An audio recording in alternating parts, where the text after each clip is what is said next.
जमानत खारिज। सबको पता है कि पिछली 13 तारीख को मेरी जमानत खारिज हो गई थी।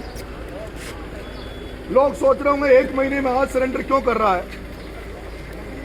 मैं बताना ये चाहता हूँ, क्लियर करना चाहता हूँ कि मैं जब पिछली बार जमानत मेरी हुई थी तब सरकार माननीय न्यायालय ने मेरे ऊपर शर्तें लगाई थी। उनमें एक शर्त ये भी थी कि मुझे महीने की हर पहले वीक की पहला जो महीने का सप्ताह होता है उसमें नगर कोर्ट थाने में आकर हाजिरी लगानी है। और इस महीने का कल 7 पहला जो सप्ताह है उसका कल आखिरी दिन है। और जिस माननीय न्यायालय में मेरी जो जमानत खारिज हुई है उसकी तारीख परसों है, परसों उसकी तारीख है। अगर आज हम सरेंडर नहीं करते, आज यहाँ नहीं मैं थाने पे आता तो एक मुसीबत और हमारे लगाते। और इनका मेन मकसद था कि मैं सरेंडर नहीं करूं, मैं भागता रहूं। और उसके बाद आपको ये भी पता है मेरे पीछे गांव जाके मेरी पूरी संपत्ति के बारे में इन्होंने जांच पड़ताल करी। ये चाहते कि अभी इस पर गिरफ्तारी वारंट निकाला। आज अगर मैं यहाँ सरेंडर करने नहीं आता तो मेरे स्टैंडिंग वारंट निकालते, मुझे भगोड़ा घोषित करते। और सरकार की मंशा थी कि भगोड़ा घोषित करके और इसकी संपत्ति पे, इसके मकानों पे बुलडोजर चला दो। सरकार ने हमारे साथ धोखा किया। मैं जब जेल में था इस बात की भाई कई बार लोग बात करते हैं कि उस समय जब जेल में थे तो समझौता इस तरह से नहीं करना चाहिए था। लेकिन वो परिस्थितियां, मेरे जो साथी थे जो पूरे मूवमेंट में खड़े थे समझौता के टाइम पे, उन सारे लड़कों को परिस्थितियां पता थी उसमें क्या क्या षड्यंत्र हो रहे थे। जेल में सीज कर दिया था, समझौता हुआ, टेबल पर हुआ, सीएम से समझौता हुआ। समझौता ये हुआ कि सारे मुकदमे वापस कर लेंगे। समझौता में 4 मुकदमे लगे, उनको 2 करके 2 को डिस्पोज कर देंगे, सबको मुआवजा देंगे। लेकिन जिस तरह से कई ऐसे मामले आते हैं जब सरकार को हमने पलटते देखा है और इस बार भी सरकार पलटी है। लेकिन मित्रों, सरकार केवल यहाँ तक नहीं चाहती। सरकार जो मुझे लगता है, और मुझे लगता है मेरे पीछे कोई अगर कोई हाथ धो के पीछे पड़ा है, मेरी राजनीतिक हत्या करने के लिए कोई पड़े हुए हैं, तो ये जो मैं नंगे पैर घूम रहा हूँ ये उसका सबसे बड़ा कारण है। ये जो मैं नंगे पैर सड़कों पे घूम रहा हूँ वो उसका सबसे बड़ा कारण है। कारण ये है कि आज एक व्यक्ति को यह पता कि नरेश मीणा नंगे पैर क्यों घूम रहा है। नरेश मीणा नंगे पैर इसलिए घूम रहा है क्योंकि जो हमारे जो 4 जिले कोटा, बारां, बूंदी, झालावाड़, हमारे जो 4 जिले कोटा, बारां, बूंदी, झालावाड़, वहाँ की जनता आज भी आजाद नहीं है। वहाँ की जनता आज भी राजनीतिक तौर पे गुलाम है। वहाँ की जनता आज भी शैक्षणिक तरीके से गुलाम है। वहाँ आज भी लोग अपनी मर्जी से कोई धंधा नहीं कर सकते। उन 4 जिलों में अगर किसी की गिट्टी बिकेगी तो केवल धारीवाल, ओम बिरला, प्रमोद जैन, भाया प्रताप सिंह सिंघवी की बिकेगी। अगर राजनीतिक तौर पर किसी को अगर पंचायत समिति का टिकट चाहिए, जिला परिषद का टिकट चाहिए, एमएलए एमपी का टिकट तो बहुत दूर, अगर छोटा छोटा टिकट भी चाहिए तो 4 सेठों के दरवाजे पे भीख मांगनी पड़ती है कि हमें डायरेक्टर बना दो, जिला परिषद बना दो, प्रधान बना दो। अगर किसी को दुकान खोलनी है, धंधा करना है, तो वो जब तक वो 4 सेठ आशीर्वाद नहीं देते धंधा नहीं चलता। वो जब तक ये जो रोड बन रहे हैं वहाँ सारे गिट्टी के कलेक्शन उनके चल रहे हैं। हाड़ौती की जनता गुलाम है। उस जनता के लिए मैं ये प्रण लेके निकला हूँ कि मैं जब नंगे पैर घूम रहा हूँ, मैंने कई बार कहा वहाँ, अब हर आदमी को पता है कि नरेश मीणा का प्रण ये है कि वो जो 4 धन्ना सेठ बैठे हैं, जो 2 भारतीय जनता पार्टी में, 2 बीजेपी में प्रताप सिंह सिंघवी और ओम बिरला, और 2 कांग्रेस में शांति धारीवाल और प्रमोद जैन भाया, वो चारों मिलकर जिस तरह से वहाँ कुटराघात करते हैं, मैंने कसम खा रखी है कि जिस दिन उनको विधानसभा लोकसभा में जाने से रोक दूंगा, जिस दिन उनका विधानसभा लोकसभा में जाने से रास्ता रोक दूंगा,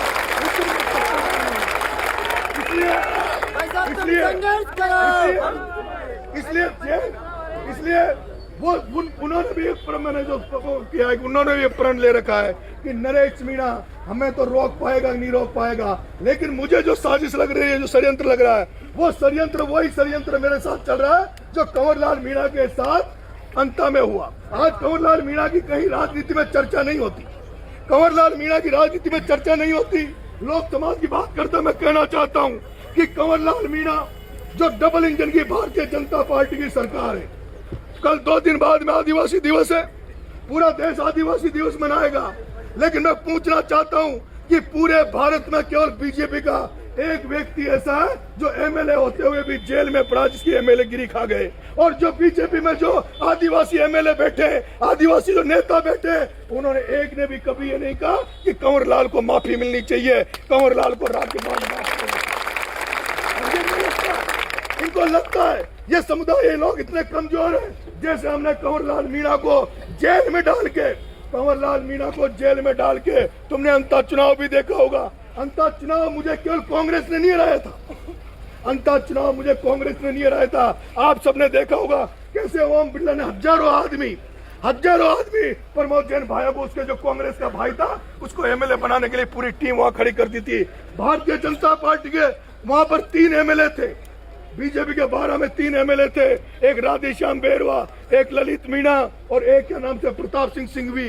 पूरी भारतीय जनता पार्टी प्रमोद जैन भाई के लिए काम कर रही थी। उस सिस्टम को तोड़ने के लिए, उस तंत्र को तोड़ने के लिए, किसानों को, बच्चों को राजनीतिक प्रतिनिधित्व दिलाने के लिए नंगे पैर घूम रहा हूँ। अभी एक आंदोलन हुआ, लोगों ने कहा उसमें उसको आना चाहिए। अरे मुझे पता था मैं किस कंडीशन में आरोपी में संघर्ष कर रहा हूँ। वहाँ हमें जरूरत है सारी किसान जातियों को एक जाजम पर लाने की। हमें पहले भी वहाँ लड़ाया गया, हमें पहले भी लड़ाया गया। मैं बार बार नारा देता हूँ, अरे मेरे भाइयों, आज पूरा राजस्थान, पूरा देश मेरी बात को सुन रहा होगा।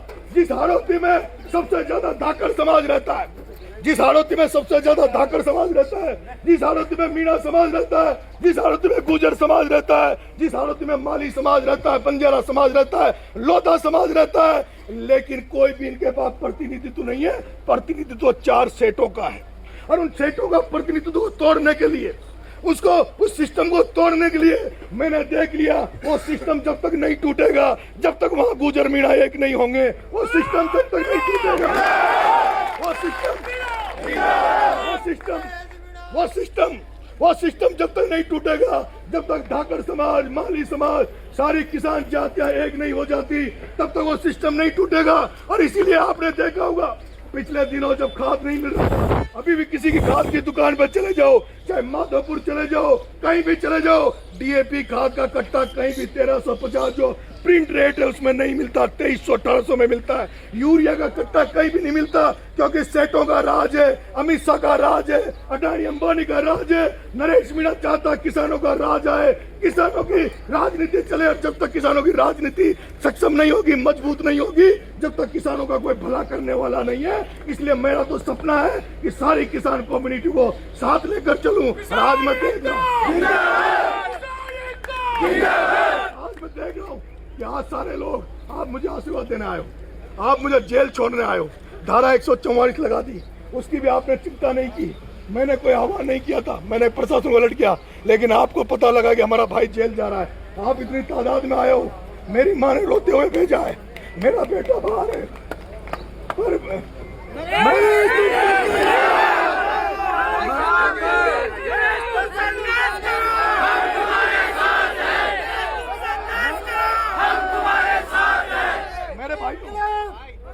भाइयों मैं कमजोर नहीं हूँ।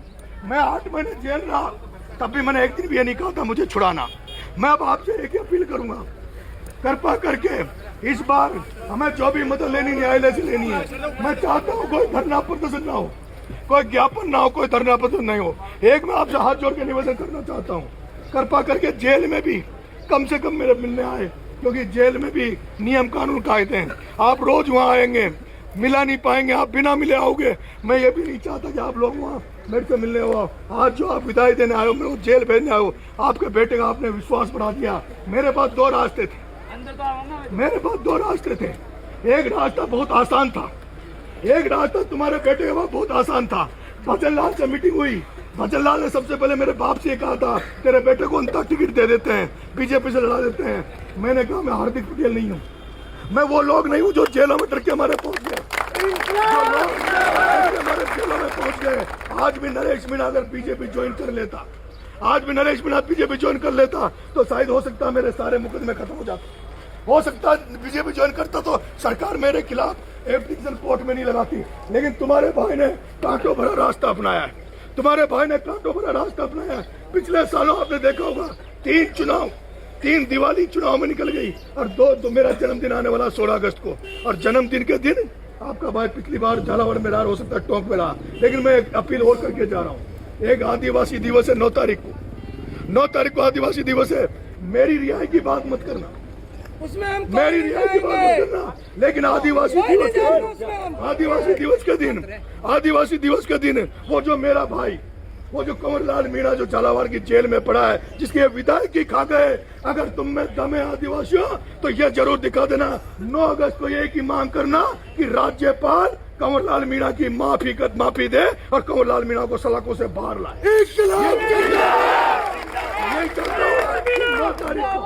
9 तारीख को आदिवासियों से एक ही निवेदन करूंगा कि आदिवासियों के दिन, आदिवासी दिवस पर कंवरलाल मीणा की रिहाई की बात हो और राज्यपाल उसको माफ करे, क्योंकि किस तरह का षड्यंत्र हुआ वो सब आपके सामने। अब मैं चाह रहा हूँ, आप सबसे मेरा आग्रह है, भारत माता की जय। आप सभी से मेरा आग्रह, इतनी संख्या में लोग उतर भी हैं, आप सबसे आग्रह है आप यहाँ लोग रुके। मुझे अभी वहाँ 10 मिनट मेरी फॉर्मेलिटी, कागजी फॉर्मेलिटी करेंगे, उसके बाद मुझे STSC कोर्ट में पेश करेंगे। लेट भी हो रहे हैं, मुझे जो टाइम दिया उसमें लेट हो गए। आप सब आए हो, आपका जिंदगी भर आपका एहसान रहेगा। ये प्यार आशीर्वाद बनाए रखना, क्योंकि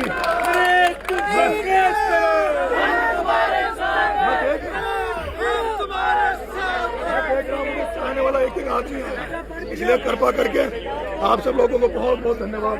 राम राम।